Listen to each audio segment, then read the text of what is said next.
Hi my family and friends, una good evening and good afternoon.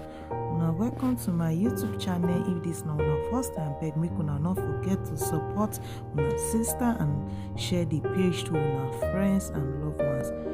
So guys, for this video about how to fry your plantain, the first step, you need to wash your plantain clean to avoid stomach pain, and then you need to slice them the way you want them, either small or big.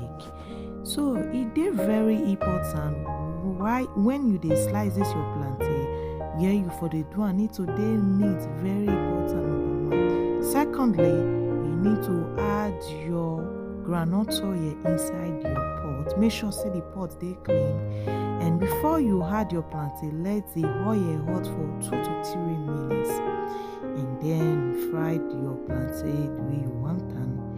But when you dey fry this plantain, not forget to lower your gas or anything wey you dey use to fry am. Without so, e fit burn and you no go like am, and you no go still done reach this side.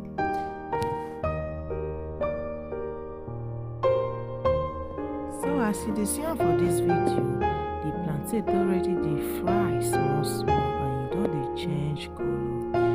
When you dey fry this your plantain, abeg dey careful enough make ororo no pour for your body. I too go fear ororo and make una no mind me.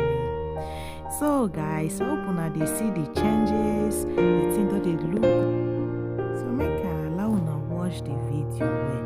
Abeg no forget, if you wan know more about cooking, don't forget to visit my YouTube channel, and I go write am for the down of description, so you fit check am anytime and when you want am.